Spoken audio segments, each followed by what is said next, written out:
Selamat hari Minggu Ibu Bapak dan saudara-saudara yang terkasih, warga GKJ Bekasi. Senang sekali kita bersama-sama boleh menghayati sabda Tuhan dalam semua situasi yang kita alami, baik dalam suka maupun duka, dalam situasi prihatin seperti sekarang ini maupun dalam sukacita. Kita bersama-sama masih melanjutkan tema tentang spiritualitas Ugahari.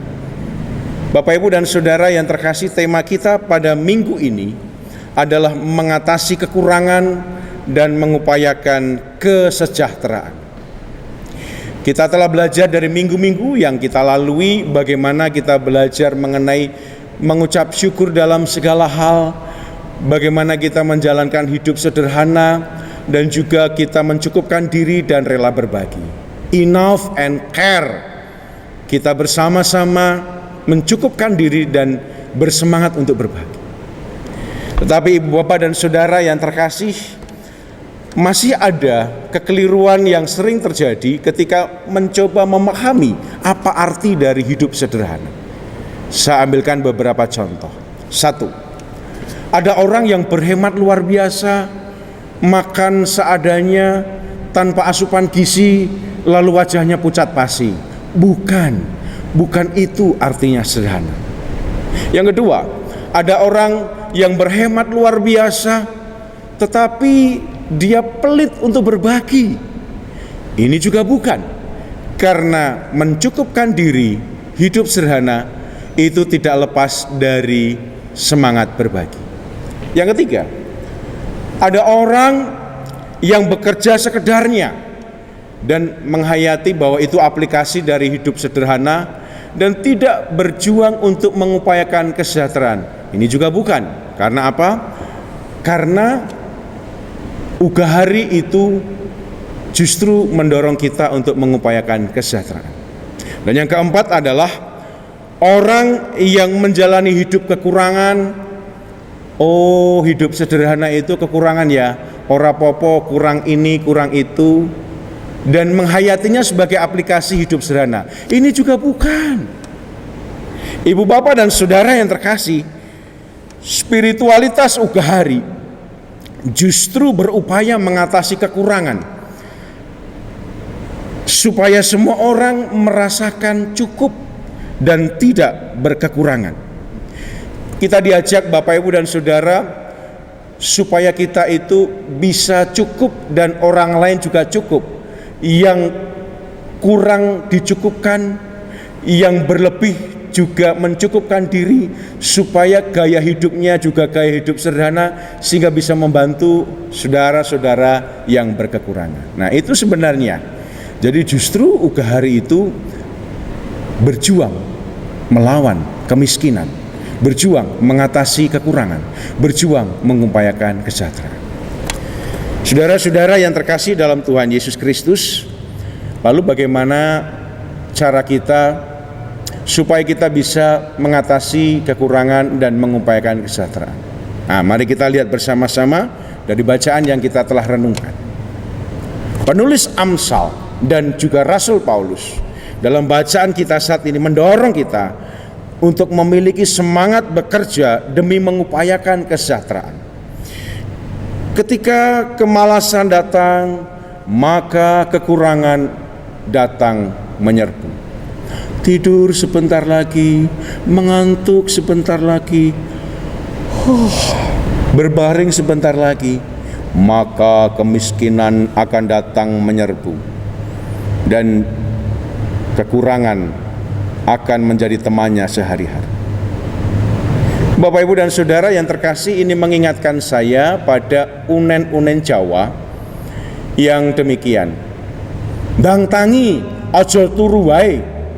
Engko yang tangi ni awan, rezekimu dipatok ayam. Ayo bangun segera, jangan bangun siang, tidur melulu. Kalau bangun siang, rezekinya dipatok ayam. Jadi ungkapan ini Bapak, Ibu, dan Saudara ingin mengatakan, mendorong kita untuk tidak bermalas-malasan, tetapi mau untuk bekerja dan juga memiliki semangat melayani yang baik. Nah, Bapak, Ibu, dan Saudara yang terkasih, Paulus juga mengingatkan umat Tesalonika bahwa jikalau seorang tidak bekerja, janganlah ia makan. Sebenarnya Bapak Ibu dan Saudara, di Tesalonika terjadi sesuatu.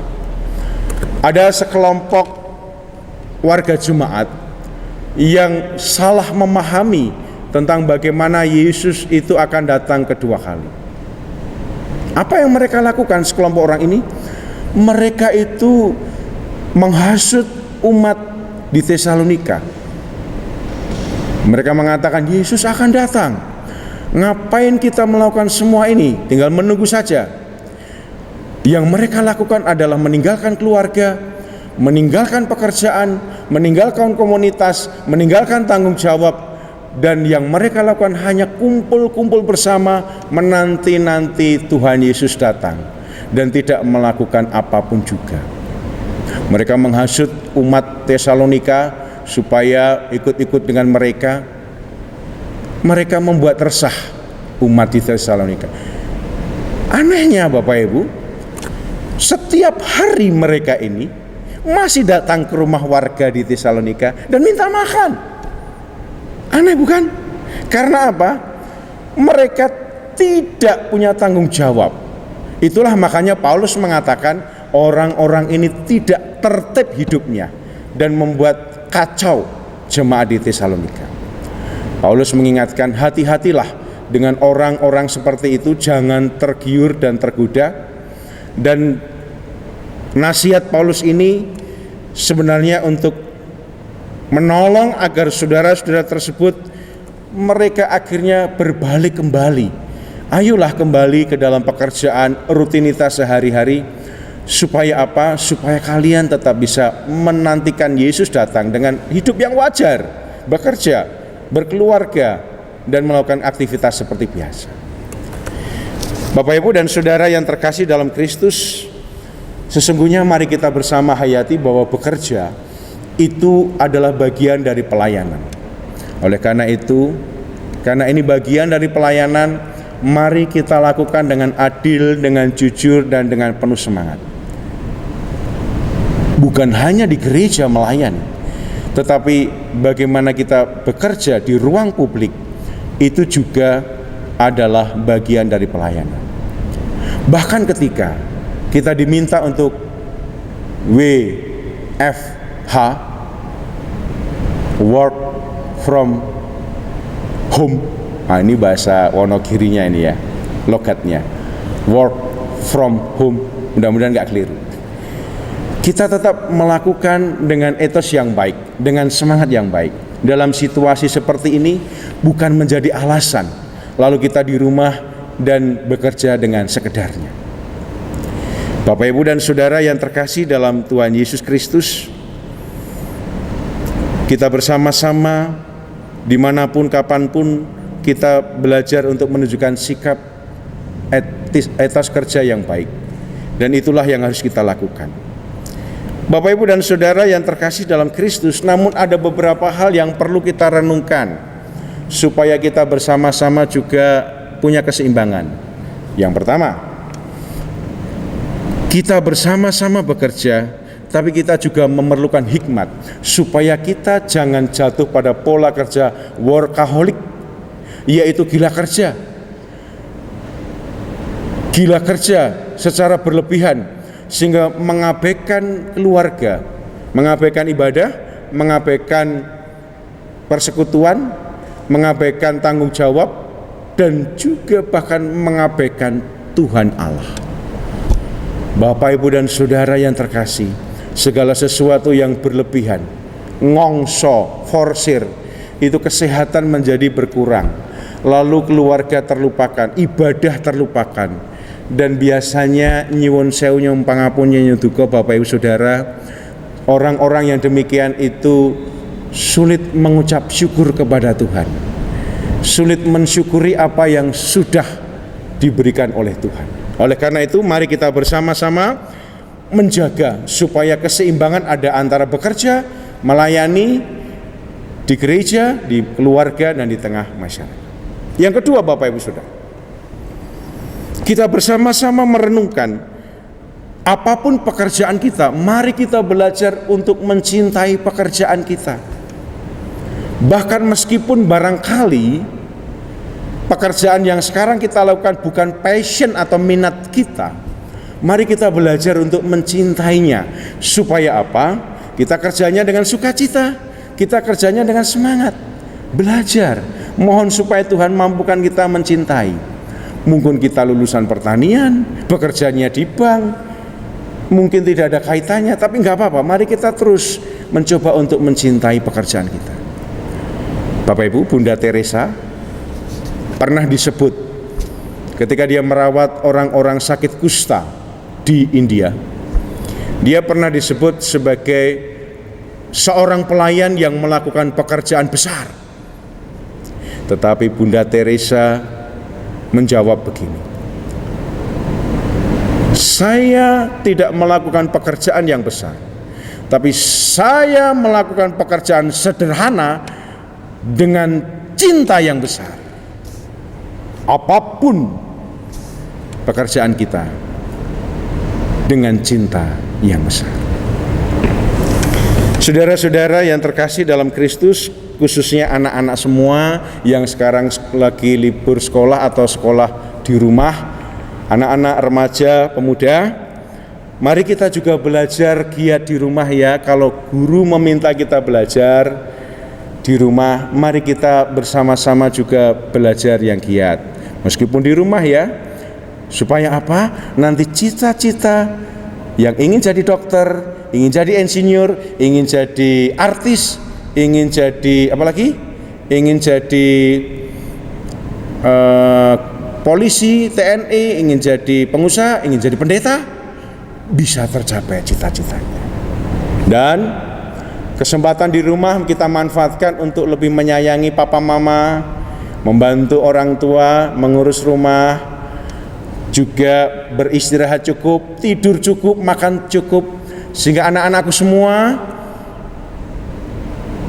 kita semua bisa meraih cita-cita supaya nanti kita bisa hidup sejahtera. Oke? Anak-anak semua, teman-teman semua, tetap semangat ya di rumah ya. Belajar di rumah, bekerja dari rumah, dan ibadah dari rumah.